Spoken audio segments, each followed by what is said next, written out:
So this chapter on here starts to look at cell communication. So before where you were looking at definite biochemical reactions. So everything that goes on in a cell is biochemistry if you break it down enough, but here we're looking at things that are a little bit bigger picture in here. This is going to be how and why cells will talk to each other.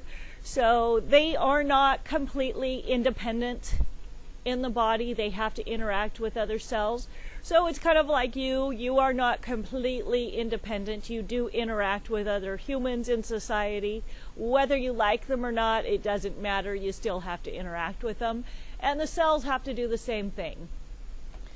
So cells are going to, one of the ways that this was first studied is looking for mates for cells. So they're really not all that different than us. Probably one of the reasons why you end up talking to other people is at some point you have this drive to find a mate, and so do they.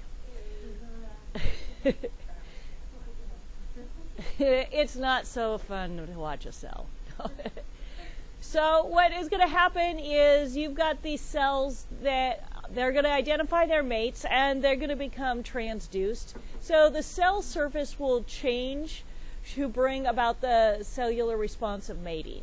So it's kind of like saying I'm single and I'm available, ready to mate or not ready to mate in there with the transduction. So we have a signal transducing pathway that is going to convert the surface of a cell so that it will be able to do that. So what happens is you've got these mating factors that get exchanged between the cells in there and make them ready to mate, and then you have the mating happen. And you end up with the new cell in there.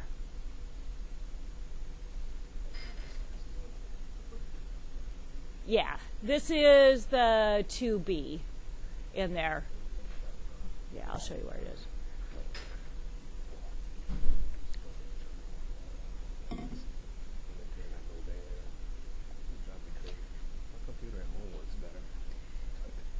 Just always go back to the home page for things. And let's compress down these things you don't need. And that makes it a lot easier. Then you're not having to scroll through as many. So the ones that are printer friendly, okay, right there. It's coming. So one of the things that bacteria can do is quorum sensing in there, where they're going to sense the concentration of other bacteria in there. It's a way of sensing how dense the population is. It's a beneficial thing for them to do because if there's not enough food to feed all of them, they're not going to reproduce and create more bacteria in there. They have the sense to stop when they realize they can't feed their young. And so that's what the quorum sensing does. A lot of times with bacteria, there's a tendency that we've looked at them as they're a single-celled organism, that they live all alone and what's around them doesn't matter. But they will actually form these biofilms, which are aggregates of bacterial cells that are going to form a recognizable structure. And a lot of times they're going to have a different type of behavior as a biofilm than they do as an individual cell in there. So sometimes they will almost look at it where you look and you go, okay, we have cells and then we make tissues and then we make organs. Biofilms kind of fit in between cells and tissues. We aren't really going to have a biofilm ourselves of human cells, but we do have biofilms in our body of bacterial cells in there. So you actually have more bacterial cells in your body than you have human cells in your body. So to think that they're not part of you and part of your world is completely wrong. So on your teeth, most people have a biofilm that's about 500 cell layers thick of bacteria in there.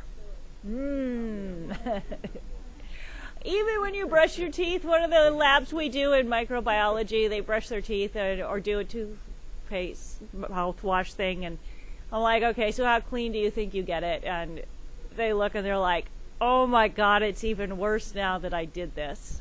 And I'm like, well, yeah, now you might want to think about your toothbrush storage protocol in your house in there, that you're making it worse.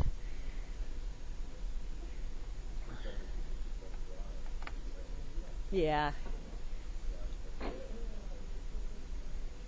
You know, I just get a little smile in there when I think, you know, I'm not really ruining anybody's sex life. I might be slowing it down for a few days, though.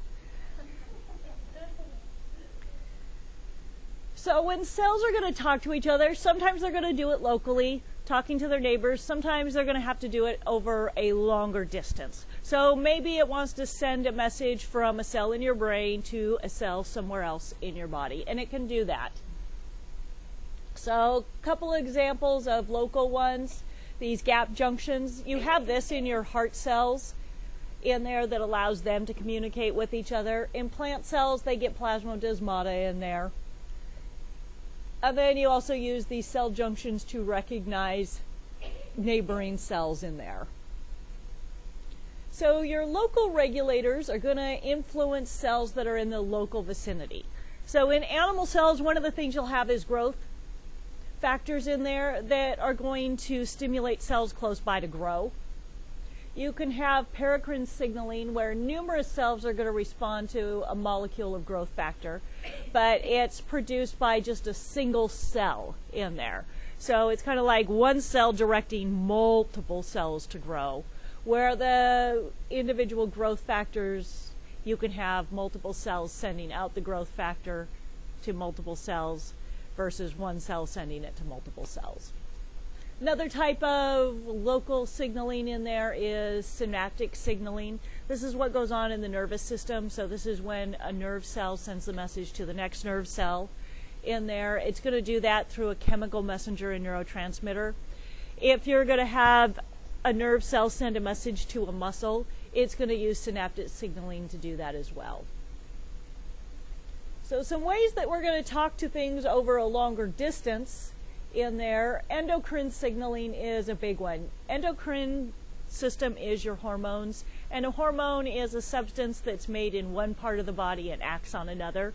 So that definition tells you it's sending a message to cells that are farther away in there. Plants are going to do the same thing. They've got plant growth regulators that travel through their vessels and tell different parts of the plant to grow. And then your nerve transmission signals can actually be a way of long distance signaling too. You can have it be from one neuron to the next neuron that are really close together, but you can also have them go down a line of neurons, so you can send the message from this part of your brain all the way down to your arms in there. Or you can poke yourself in the finger, feel it hurt, have the message go all the way up your arm and over to your brain in there to feel that. So that's a long distance signaling in there. So when we send a cell signal, there is 3 phases to this process happening. You've got a receptor that's going to detect that signaling molecule from the outside world, where you're going to have the transduction, where it's going to convert the signal into something inside the cell that's going to bring about a cellular response. So this is kind of your pathway that carries it, and then your response is what it actually carries out in there. So if you look at it and you think and relate it to your nervous system, it's like having a sensory receptor, a nerve that carries the message, and a brain that's going to actually interpret the message. Or going in the other direction, the brain that wants to send the message, it traveling down the nervous system to a muscle, and the muscle carrying out what it was told to do in there. So if we look at receptors in more detail, you've got a ligand, which is a molecule that's going to specifically bind to another and cause the receptor to change. So with the ligands, it's kind of like a lock and key fit in there. Molecularly, you're going to have one shape that fits into another that's going to trigger the message. And so some of these ligands can be receptors in the plasma membrane in there. So some examples are your G protein kinases and your receptor tyrosine kinases. You can have intracellular receptors. So sometimes the receptor is not on the outside, but it's on the inside in there, in the cytoplasm or the nucleus. So the molecule that's going to send the signal actually has to get into the cell instead of just touch the receptor on the cell. An example of that would be some of the hormones in there. Nitric oxide can do that, and your steroid hormones in there. So they can actually control genes. You may have heard of some cancers that are actually sensitive to estrogen. They look at some of the breast cancers in there. And it's because that estrogen is actually able to get into the cell, just filters through, gets into the cell nucleus, and then interacts with the DNA. So when they're intracellular receptors, a lot of times it's going to act as a transcription factor. So it'd be a protein that will turn a gene on. So these are some examples of this. And I'm more concerned with you just kind of getting the idea that, okay, we've got these receptors can work in different ways, and then associating a few names of the examples with them rather than beating yourself up on all the steps that go on in the examples of these receptors, because unless you learn them with a specific process, there's just no good way to get these to stick in there. But you will see the overall process is really similar in them. So with the G protein coupled receptors here, you've got this plasma membrane receptor on there that's going to work with a G protein, and it's going to bind to the GTP, and that's going to send the signal down the line to activate an enzyme in there. So one way that you can get sick from bacteria is they will actually interfere with this G protein in there so that your enzyme doesn't work the way that it's supposed to. So it's a way that something can come in from the outside world.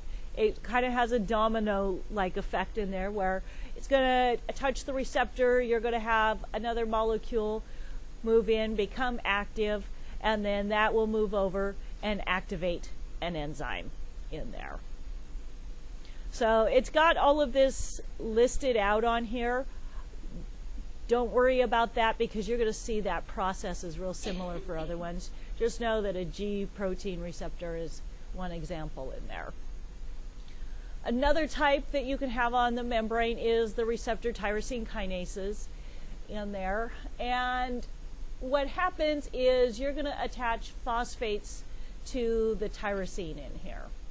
And what a kinase enzyme does is it's going to move the transfer phosphate groups in there. So anytime you see the name kinase, it's doing some sort of chemical reaction moving those. So what happens with these is these start out separated, and when you have the signal molecule come in and hit them, they move together and make a dimer. So again, you've got this signal molecule on the outside touching this receptor. That's going to lead to a change, a cellular response on the inside. So in this case, it's going to take your activated relay proteins or your inactive relay proteins and activate them when it comes together. So it's that cascade of events, the receptor, the domino effect in the middle, and then activating something at the end.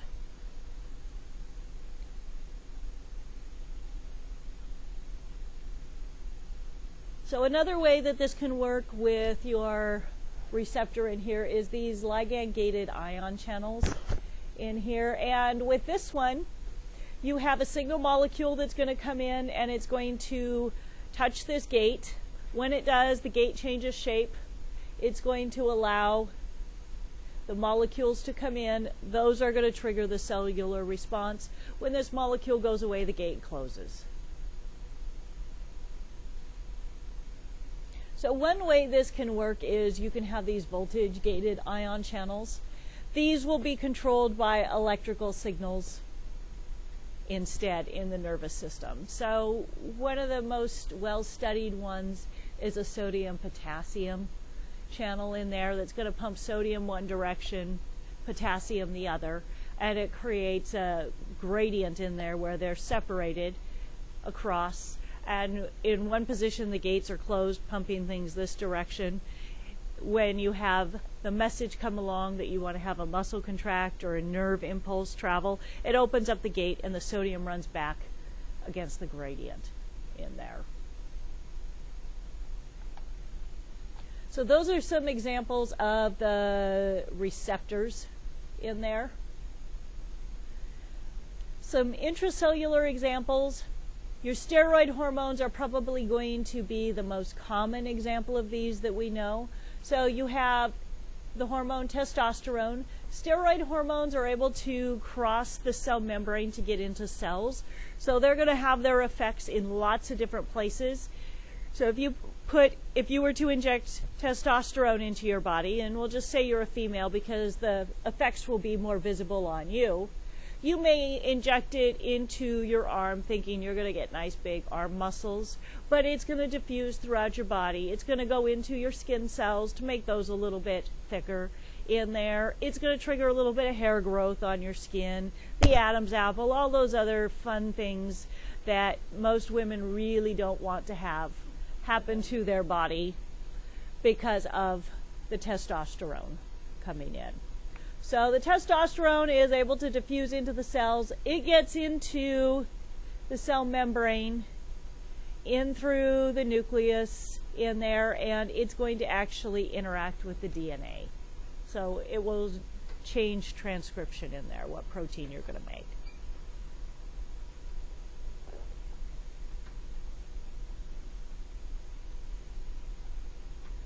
So next part is the transduction. So this is going to look at the cascade of events that go on in here. A lot of these are going to have multiple steps along the way. The reason that you have multiple steps is it is going to allow you more opportunities to regulate the process. It will allow you more opportunities to amplify the signal as well. So it could be that you set up your dominoes and you've got a straight line of them, but then they're going to hit two dominoes that are next to each other and it forks out, and then those will hit two dominoes again and fork out like that. So it can really amplify the message going down the stream with that. So at the signal transduction pathway in there, you bind a signaling molecule in the plasma membrane and it triggers the chain of molecule interactions that lead to the response. So the protein kinases in there, what these are going to do is transfer phosphate groups in there, and a lot of times it's going to have a relay in signal transduction that's going to pass it down the line. And the protein phosphatases will be the enzymes that keep it going down the line. So in this picture you can see you've got your signal molecule coming in here, you've got your inactive protein kinase that gets activated. That triggers this activating in here, and that will trigger this set, that triggers this set, and then you finally get a cellular response. So you can see there's this whole cascade of events in there, but that also gives your cell more time to look and say, oops, we don't want that happening. It can interrupt any one of these stages in there. So it gives it more control by having multiple stages in there. Adenosine triphosphate, diphosphate. So that's why you go between triphosphate and diphosphate. It's just moving phosphate from one to another.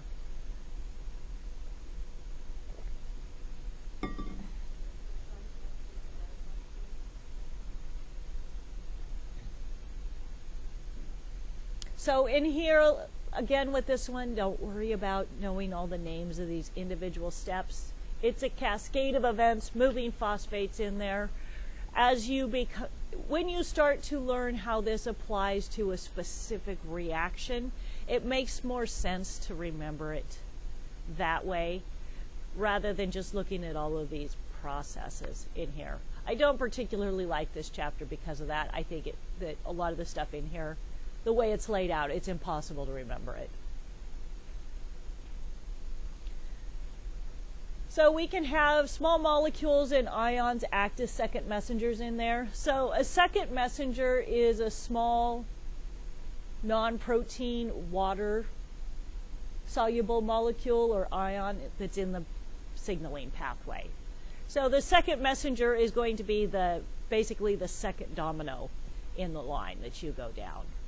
One example is cyclic AMP in there, which stands for adenosine monophosphate in there. Adenylyl cyclase is an enzyme in the plasma membrane that will convert the ATP to the CAMP as part of the cell signal in there.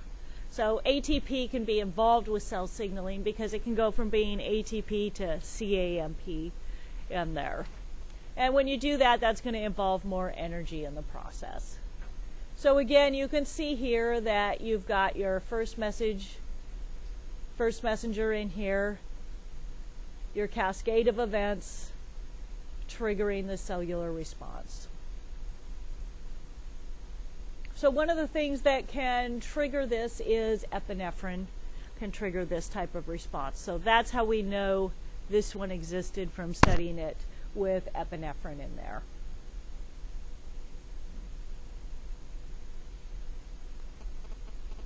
So the protein kinase A, this one is sometimes referred to as a serine threonine kinase. You've got the inhibitory G protein that will inhibit the adenylate cyclase in there. So just more levels of regulation in there. Another one is calcium ions in the inositol triphosphate pathway. So what this one does is it is going to allow the calcium ions to come through, and that's going to trigger the cascade of events for that pathway in there, acting as the second messenger. And this is showing it here again as it comes through the cascade of events to trigger that. So can you think of something where this might be useful for us to manipulate the situation, knowing these pathways?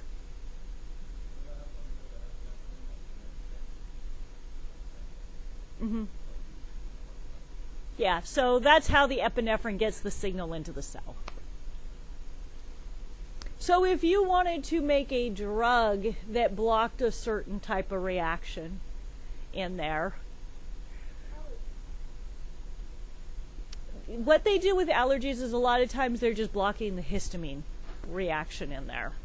And that's the reason why your allergy medication will help, but it never takes care of it altogether, is histamine is only one of the chemicals in there. It's a major one, but there's other ones that are still going to make you miserable in there that the allergy medications usually don't touch.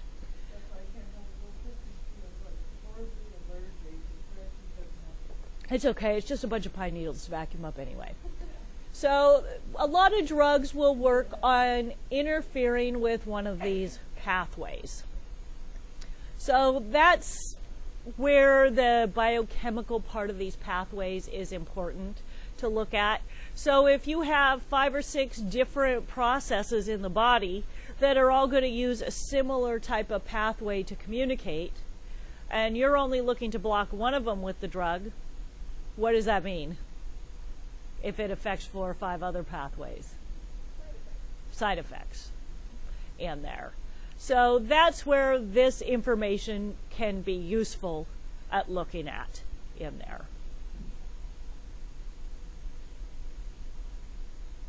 So again, you can have nuclear and cytoplasmic responses in here. So this one where it's going to pick up the signal outside the cell.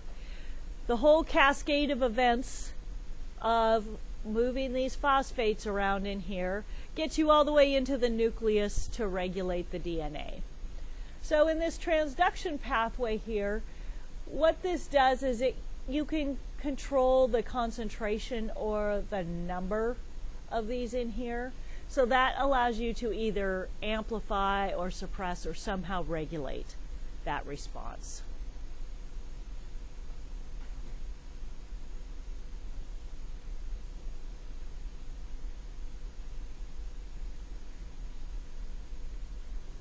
So with some of these pathways, another important part of them is they can lead to cell division. They're going to regulate that. And if you throw off that regulation in there, it can lead to a cancer. So a lot of times with a cancer, it's going to be unregulated growth, that it just starts to send the signal way too much, more than it should in there. So the multiple steps, fine-tuning, signal amplification in there, and helping to coordinate a response. So another thing that can happen, you may want to have one molecule come in and trigger multiple responses. So instead of needing to set up multiple pathways in there that one molecule needs to signal, you can put a fork in the road with this, and you can have one signal trigger multiple pathways through that fork in the road, is what this will allow to happen. So one of the ways that we can help encourage these reactions to happen is using these scaffolding proteins in there. And what they're going to do is help to hold these networks of signaling proteins close together so that they're all in the same place and can be regulated real easily like that. So if you were to destroy that scaffolding protein in there, then you have to wait for the odds of something, all of those things colliding and coming together. This is going to help improve their odds of all coming together because it's made them all neighbors. So one of the things we need to do with sending these signals is we also need to terminate the signal. If you don't terminate the signal, you can't resend the message over and over again. So it would just continuously send the message. So if you think about that with your muscles, what would happen if you sent the message to contract and it didn't get a stop? Yeah, so say you told your bicep to contract and it never got the message to stop. You walk around like this all day. And aside from the fact that you'll look ridiculous, it's going to start to cramp and spasm, and maybe you need to use that arm for something else. It's not real practical in there. So the stop signal is important in there. And so most of these are going to have a reversible bonding in there. Another thing that can happen with these pathways is apoptosis. It's a pre-programmed cell death. So a lot of times if a cell is no longer behaving in a way that is productive for the organism overall, and it starts just screwing up a lot, it's going to get the message, it's time for you to die in there. And so what will happen is the cellular agents are going to chop up the DNA and the organelles in there, and the cell starts to shrink and become lobed, and the goodies from the inside get packaged up into vesicles, and the scavengers come along and eat it. And when you look at that, it kind of sounds like, oh, that apoptosis is a bad thing in there. But it's actually a good thing that happens in there. Failure of apoptosis to occur can be one of the things that leads to cancers. So can you think of something else where apoptosis might be important in your development?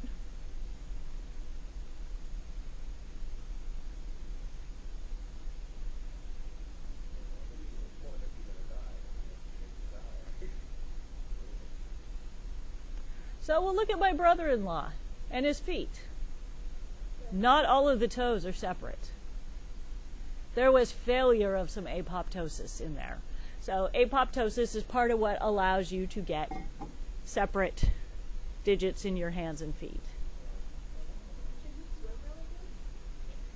Well, aside from the fact that there is this tank in the front that stops him from doing much, apoptosis needs to happen there too. Yeah.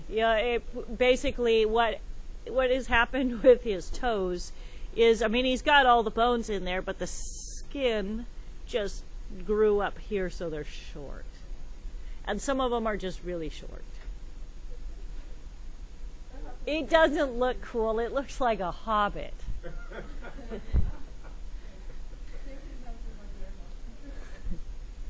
It doesn't help the fact that he's really hairy and short, and he wears smaller shoes than my sister, so it looks like a hobbit. I don't really care for the guy much. So what happens is it's going to play a role in the embryonic development in there. So the capases are the main proteins of apoptosis. When they become activated, that's going to trigger the cell death signal in there.